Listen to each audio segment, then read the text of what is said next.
This video is brought to you by AKSIAS. Hello everyone, welcome to AKSIAS. Guys, you're all aware that mains exams are going on, and in this session I wanted to discuss with you about international relations that has appeared in the exam. So guys, international relations, as you're aware, is completely current affairs based.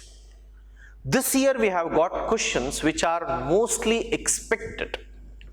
And remember, 1 year before the exam, whatever current affairs is there with respect to international relations will be more than enough. And I keep telling this in the class that whatever we do is history. Whatever UPSC will ask you will be only about the current updates. But to understand this current updates, you need to know the background. So let me take you through the questions which were asked and the way you need to address them. If the last few decades were of Asia's growth story, the next few are expected to be of Africa's. In the light of this statement, examine India's influence in Africa in recent years. In class, if you check your class notes as well, I have given clearly about India's role in Africa. And while talking about India's role in Africa, I have clearly mentioned if US wants resources from Africa, if China wants to make debt-ridden Africa, and if China wants to construct roads and railways to extract the resources for their benefits, India is looking for empowerment of Africa. India is looking to empower African people. I gave example of how cattle is being provided.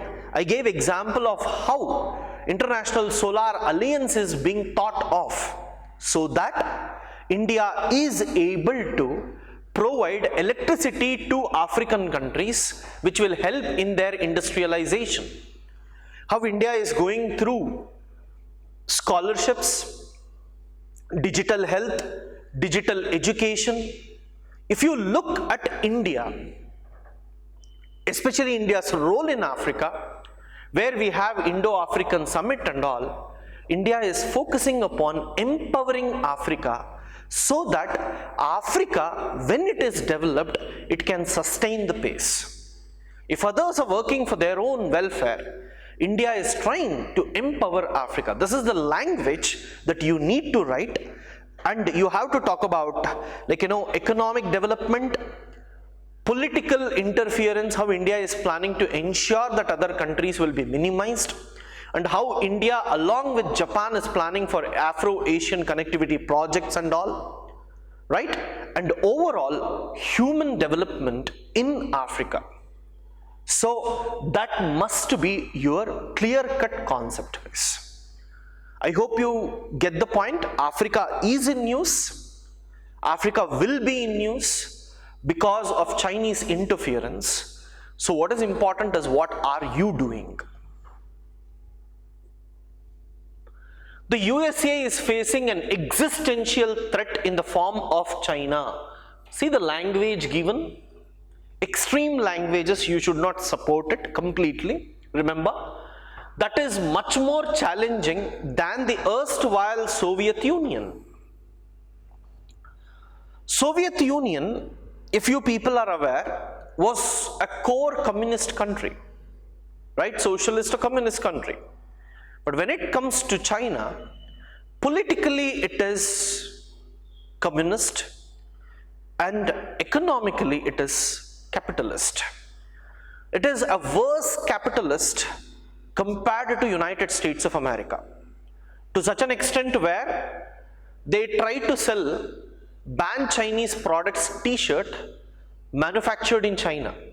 They're least interested about the image but mostly interested in business, which US was good at once upon a time. Politically, US is struggling, whereas politically, China is very strong. Economically, US is struggling, but economically, China is strong. All the US industrial bases are shifting to China.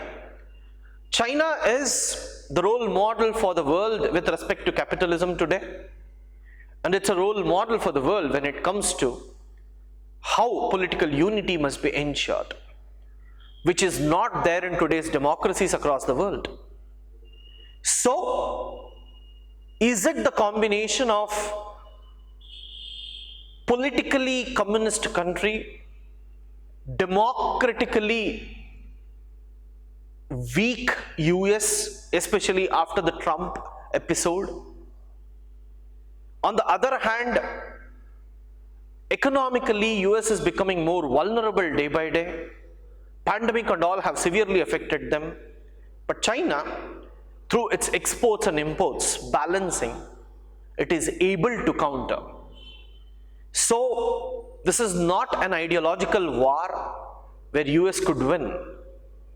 This is both ideological, economic war which US has to face. So this is what we are looking at the trend, and this was from an article in the newspaper, not a regular current affairs one. It's your understanding of China that they have asked here. If you have understood China in a better sense, then it's easy for you to bring in. Critically examine the aims and objectives of Shanghai Cooperation Organization. What importance does it hold for India? A direct question is international organizations, SCO. Why is it important for India? See, any newspaper article if you take, and when they are talking about the Shanghai Cooperation Organization and others, at the end you will see before conclusion, or at least in the conclusion, right, importance for India, effect on India, those points are asked, right, and that too for almost your 15 marks question. So you need to talk about the aims and objectives in a direct manner, and I have already told you aims and objectives means you should go like defense or military. Today there is terrorism, which is very, very important for every country in the world. You need to talk about economy, right? You need to talk about the cultural aspect. You need to talk about climate change, right? Peace and stability in the world, those things will come. So you must be always prepared with these type of answers.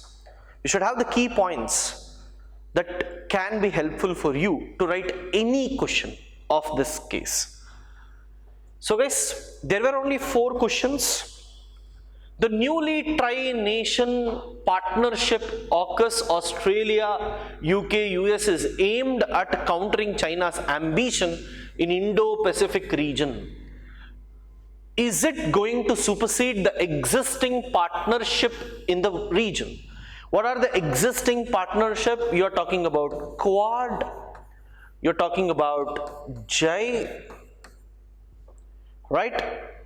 Discuss the strength and impact of AUKUS in the present scenario. This was directly picked from the newspaper.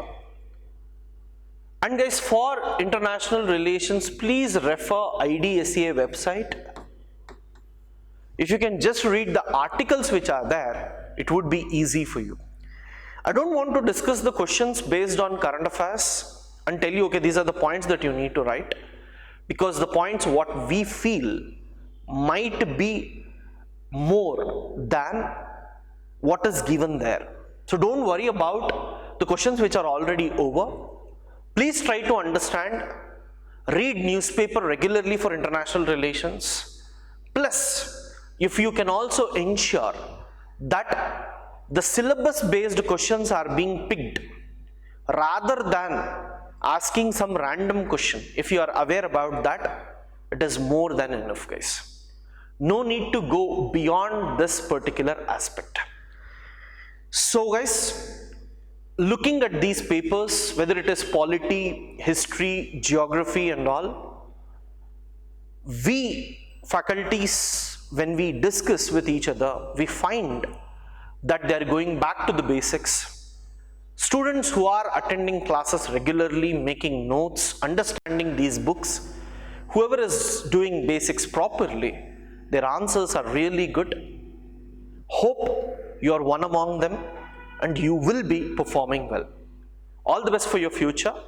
If at all you need any help, any support, you can always feel free to contact us. Thank you, guys. This video is brought to you by AKSIAS.